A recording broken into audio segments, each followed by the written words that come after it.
Oh, jadi aku sering banget mengutamakan orang lain dan lupa sama diri sendiri. Kamu merasa lebih sering mengutamakan orang lain dibandingkan kebutuhan diri sendiri? Iya kak, aku susah nolak orang sama takut bikin mereka kecewa. Rasa takut untuk mengecewakan orang lain itu cukup sering kamu rasakan ya? Supaya saya bisa lebih memahami situasi kamu, boleh ceritakan contoh kegiatan yang sering kamu alami. Jadi temen itu sering minta bantuan, di organisasi juga sering ditambah tugas, dan aku tuh hampir selalu dibantu ya walaupun capek. Terima kasih sudah berbagi. Dari cerita kamu terlihat bahwa masalah yang sedang kamu hadapi itu adalah kelelahan karena sulit mengatakan tidak dan cenderung mengabaikan kebutuhan diri sendiri. Saat kamu berada di situasi ini menolak, apa yang biasanya muncul di pikiran kamu? Jadi aku sering mikir kalau aku nolak itu orang bakal nggak suka sama aku. Pikiran itu muncul dengan cepat ya.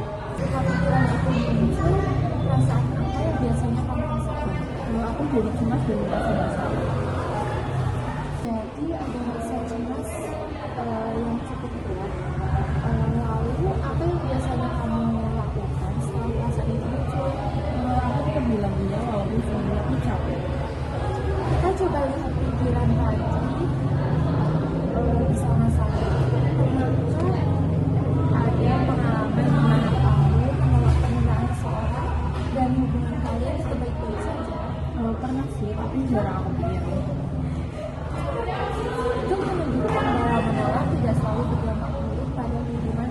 Jika di pikiran kamu kayak aku nolak, orang nggak bakal suka sama itu. Nah, itu diganti dengan pikiran yang lebih seimbang. Kira-kira seperti apa? Mungkin kayak aku boleh nolak dan itu nggak bikin aku jadi orang jahat. Itu pikiran yang realistis dan membantu. Ketika kamu terus merasakan diri selalu mengingatkan, apa dampak bagi diri kamu? Aku jadi cepat lelah, terus emosiku naik turun sama merasa nggak bahagia. Terima kasih sudah menyadari itu, menanyakan bahwa kebutuhan kamu juga penting untuk diperhatikan. Sekarang kita coba menyusun langkah kecil yang bisa kamu lakukan. Jika ada orang yang meminta bantuan saat kamu sedang capek, kalimat sederhana apa yang kamu bisa ucapkan? Mungkin kayak maaf aku belum bisa bantu sekarang. Kalimat itu sudah cukup jelas dan tepat menghargai diri kamu dan orang lain. Untuk sementara, bagaimana jika dalam satu minggu ke depan kamu mencoba untuk satu kali jujur dengan kondisi diri sebelum mengiyakan permintaan orang lain? Ya, aku mau coba. Baik, jadi hari ini kita bisa menyimpulkan bahwa kelelahan kamu muncul karena pola mengutamakan orang lain dan pikiran otomatis tentang takut ditolak. Kamu mulai belajar membantu perasaan yang lebih sehat. Sebelum kita akhiri ini, apa satu hal penting yang kamu dapatkan?